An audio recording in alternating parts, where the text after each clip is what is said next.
Šilumos tiekimo specialistai prižiūri, kad šilumos energetikos sistemos būtų tinkamai eksploatuojamos. Rengia nesudėtingus šilumos energetikos sistemų projektus, parenka joms tinkamas medžiagas ir priemonės, kad sistemos dirbtų patikimai ir saugiai. Vadovauja katilinių, šilumos tiekimo tinklų vamzdynų, šilumos punktų įrengimo surinkimo, remonto darbams, kontroliuoja atliktų darbų kokybę. Taip pat analizuoja šilumos ūkio veiklos norminius dokumentus, derina šilumos tiekėjų ir vartotojų tarpusavio interesus. Gali dirbti valstybinėse ir privačiose įmonėse, namų bendrijose, priežiūros tarnybose, gali kurti savo verslą. Aš esu Markas, man 16 metų. Domiuosi muzika, teatru, daile, groju mušamaisiais instrumentais. Ketinu studijuoti ir dirbti Lietuvoje meno srityje. Aš Kristina, esu Simono Daukanto gimnazijos 12-okė ir man patinka anglų kalbos, dainavimo bei teatro pamokos. Norėčiau studijuoti režisūrą užsienyje ir dirbti Holivude. Aš Jonas, man 17 metų. Mėgstamiausi dalykai – fizika, matematika ir chemija. Svajoju studijuoti mechatroniką ir sukurti savo robotą. Laisvalaikiu lankau kovos menų treniruotės.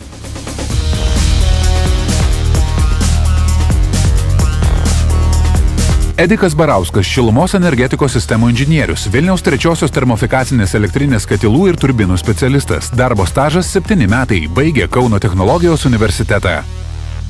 Mes anksčiau atvažiuojam į darbą, būtent specialistai. Pirmą einam į pagrindinį korpusą, susipažįstam, kokie trūkumai, kažkokie trikdžiai yra. Ta visą informaciją mums perduoda būtent operatyvinis personalas. Ir dienos bėgiai mes visas šitas problemas stengiamės kuo greičiau pašalinti. Ir visas šitas dalykas. Tai čia yra tas katilas, tas dalykas, už ką jūs esate atsakingi? Čia yra tik tai vienas įrenginys, už kurį mes esame atsakingi. O įrenginių yra tikrai nemažai. 2 katilai, 2 turbinos, visa pagalbinė įranga, pagalbiniai įrenginiai ir jie visi reikalauja priežiūros. Didžiausias kambarys mano gyvenime matytas turbūt. Šiaip tai neturiu fobijos aukščių, bet šiandien buvo gan baisu. Kai tik įsidarbinau, buvo, kad atvedėsi kažkokiu tai tikslu neaiškiu patį viršų katilo. Bet šitom aikštelėm ir žiūrėjo, kaip reaguoja. Vėliau paaiškėjo, tiesiog tikrinama, ar yra kažkokia tai aukščio fobija, aukščio baimė. O jūs žinot, kur visi šitų vamzdžių, kur kiekvienas iš jų veda? Kas juokingiausia, žinau. Ta pati ir operatyvinis personalas turi žinot, kuris eksploatuoja šitos katilus. Man buvo pasakyta, kad ten yra didžiulis katilas, bet iš tikrųjų jis nebuvo panašus į tą katilą, kurį, aš įsivaizduoju kaip katilą. Pribloškė labai didžiai, vamzdžiai, tai didžiulė istorija labai. Tas katilas nesuvokiamo dydžio iš viso. Specialistai katilų turbinų, jie įrankių nenaudoja, jų įrankis yra mąstymas. Tiesiog sugalvoti tam tikrą sistemą, kurie įdiegus būtų pagerintas darbas, pagerintas ekonomiškumo atžvilgiu ar patogumo atžvilgiu, būtent aptarnavimo prasme. Įrenginių aptarnavimo instrukcijų rašymas, koregavimas, tikslinimas, projektuose dalyvavimas, rengiant kažkokias techninės sąlygas. Labai platus spektras darbų, kuris gali būti pas šilumininką. Ką aš dariau iš tikrųjų, tai aš tiesiog nuleidinėjau slėgį ir pakelinėjau slėgį. Markui tai labai patiko sukiot kranelius visokius, slėgį tikrinti, tai manau, kad ir patiko jam irgi erdvė, tai manau, kad jis galėtų čia atrasti save.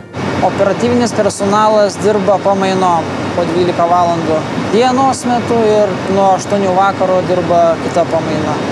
O inžinieriai mes, kurie vykdo tą priežiūrą, tokia gilesnė, tai dirba būtent po 8 valandas normalų darbo laiką.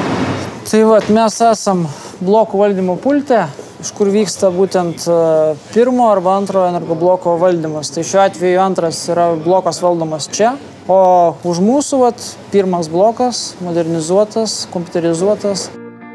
Labai man patiko kontrolės punkte ekranas, kuris susidarė iš gal 8 didelių jau pakankamai ekranų. Žmogus, kuris prijaučia technikai, tai tikrai puikiai jaustusi tokioje aplinkoje, kur įdomu visokie prietaisai, aparatai, viskas veikia pastoviai. Šiluminė energetika baigęs žmogus gali dirbti labai daugelis sričių. pradedant nuo projektavimo firmų, dujotikį projektuoti ar kažkokį tai vandentikį ir taip toliau. Nes įgyjama yra pakankamai daug žinių, kad galėtum nukrypti į kažkokį projektavimą. Tuo pačiu galima dirbti ir šilumos tiekimo įmonėse, nekalbant apie elektros gamybą. Tai taip išeina, šita specialybė yra gan perspektyvi Lietuvoje. Manau, kad tikrai perspektyvi, nes specialistų tikrai reikia. Alio, laba diena. Kur prisiskambinau? Tai vadinasi veikia. Tvarkoju. Gerai, viso gero. Koks yra malonumas dirbti šitą darbą? Vat kas priverčia kiekvieną rytą atsikelti ir eiti į darbą? Vat? Kiekvienam žmogui yra sava, bet bent jau man, aš jaučiu, kad esu technikos žmogus, tai man tiesiog patinka eiti ir stebėti savo įrenginius, kaip jie dirba, kaip su jais dirba operatyvinis personalas. Mano profesija yra, man bent jau labai įdomi yra. Kas turi tokį pomėgį technikai, ypatingai šilumai, tokią trauką, tai manau, kad irgi patiktų ta mano profesija. Rekomenduočiau šilumininko profesiją tokiems mokiniams, kuriems patinka technika, kuriems patinka krapštytis visokiose konstruktoriuose. Pamatėm, kad vyrų čia yra dauguma ir vyrus labiau tai domina. Gal tokie stereotipai ir iš vaikystės ateina. Mergaitė žaidžia su lėlėm, berniukai su mašinytėm.